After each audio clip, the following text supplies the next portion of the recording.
Sholat tahajud itu harus dipaksa, karena kalau sudah dipaksa, maka bakalan terbiasa. Kalau sudah terbiasa, maka bakalan tumbuh rasa cinta. Dan kalau sudah jatuh cinta, maka satu waktu aja nggak dikerjakan, diri ini bakalan ngerasa bersalah dan berdosa. Jadi aku mau ngumpulin nih teman-teman yang mau terbiasa dan memaksa untuk riyadoh, entah itu sholat tahajud, sholat taubat, hajat, WY40H, untuk bersama-sama istiqomah membiasakan diri di grup Riyadoh with Love. Syaratnya, kamu harus punya bukunya dulu, karena nanti di grup kita bakalan sharing-sharing tentang amalan yang di sini.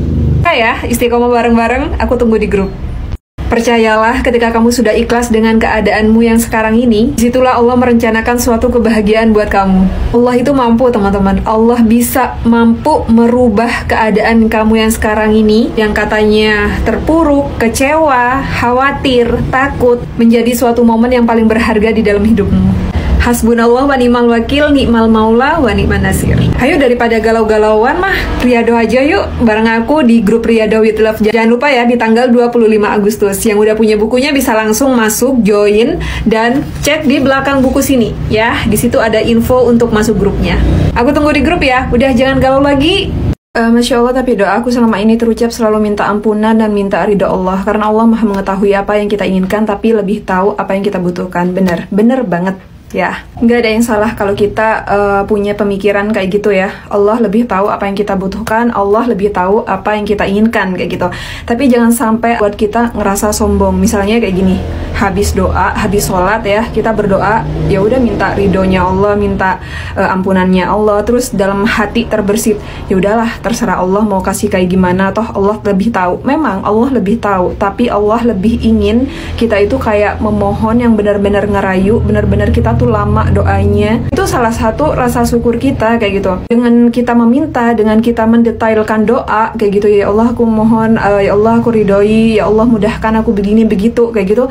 Kita tuh membuktikan kalau kita tuh memang benar-benar hamba yang benar-benar butuh sama Allah, bukan karena ya udahlah ya Allah tahulah apa yang aku inginkan.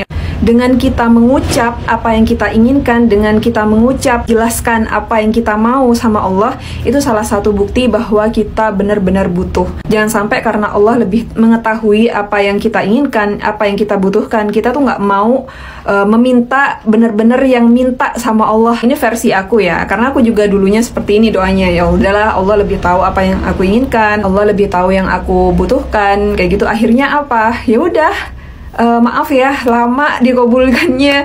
Tapi setelah aku ngerubah cara doaku tanpa melewatkan minta ridhonya Allah, minta ampunan Allah, plus mendetailkan doa, meskipun Allah lebih tahu apa yang aku inginkan, itu malah lebih cepat ya, lebih cepat dikabulkannya. Karena kayak kita berkomunikasi kayak gitu sama Allah. Doa itu kan cara kita berkomunikasi ya. Ya Allah mudahkan hari ini, misal ya penjualanku lebih banyak, ya Allah mudahkan aku dapat omset segini, karena dengan omset segini aku bisa ngebantu si A, bisa ngebantu si B, bisa transfer orang tua. Ya kita sebutkan kenapa, alasannya apa kita berdoa seperti itu. Seakan-akan kita bener-bener butuh kayak gitu. Soalnya dengan cara seperti itu, kalau kita minta sama orang aja nih, orang itu bakalan kasihan sama kita, karena bener-bener yang menjelaskan apa yang kita butuhkan, apa yang kita mau. Kenapa sih di sini aku pengen teman-teman bener-bener yang minta sama Allah dengan cara mendetailkan doa, dengan cara tawasul ya, nikung doa, dengan cara melebarkan doa di luar nalar. Karena apa? Ini salah satu bahwa kita ini benar-benar butuh sama Allah. Itu aja sih. Insya Allah Kak, aku juga menikung doa minta uang 30 juta buat beli motor, dan alhamdulillah dikabul nih. Sekarang ketagihan minta ke Allah 200 juta buat rumah. Masya Allah ya. Sudah banyak sih testimoni tentang teknik nikung doa kayak gini, karena memang di tikung doa itu kita benar-benar yang minta sama Allah melalui jalan yang lain kayak gitu. Mungkin nama kita itu udah terlalu banyak dosanya, akhirnya kita nikung pakai jalan doanya orang lain.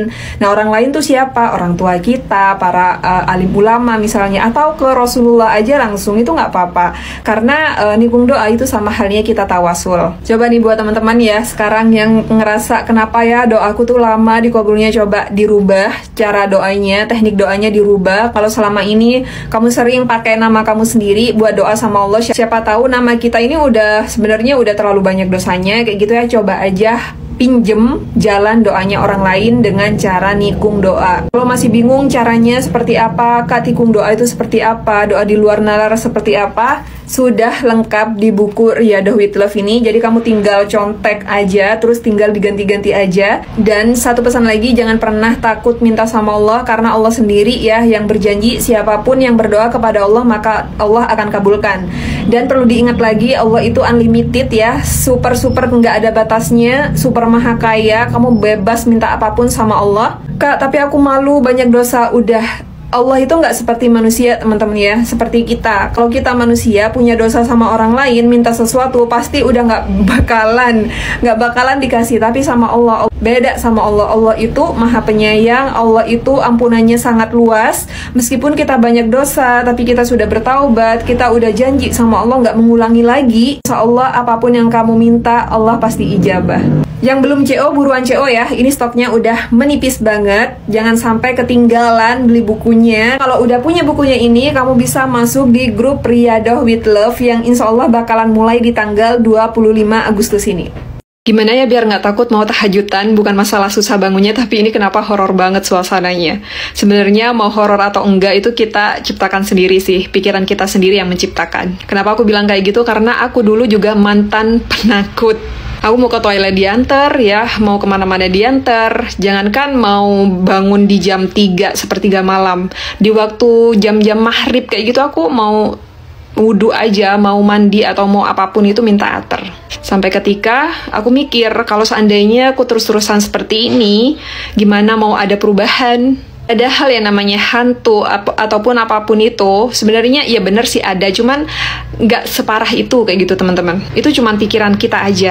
Apalagi dulu ada tetangga yang meninggal kayak waduh, itu bisa 7 hari 7 malam aku bener-bener yang diantar full ke toilet, padahal itu siang hari. Malum ya, rumahku sama toilet itu agak berjauhan, jadi kalau seandainya mau ke toilet aku harus melewati yang kayak ya di depan toilet itu ada pohon-pohon rindang kayak gitu, ketambah horor lagi kan. Ini cara yang ampuh ketika aku mau sholat tahajud. Yang aku ingat adalah hajat-hajat aku yang dikabul sama Allah.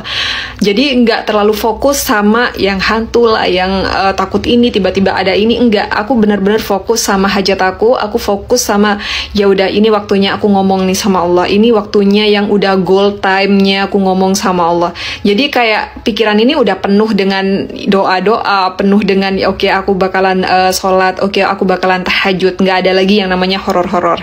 Saran aku sih kalau seandainya kamu mau tahajudan terus ngerasa udah muncul pikiran horor lah, ini langsung aja switch. Nggak ada apa-apa, semuanya nyaman, baik-baik aja.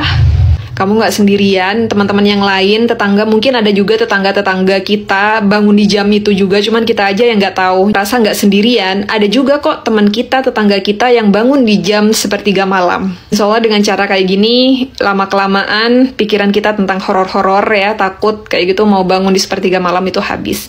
Memang nggak secepat kilat itu ya berproses, tapi yakin aja. Siapa di sini yang masih punya pikiran kayak gini? Kalau nggak ngutang, nggak bakalan kebeli.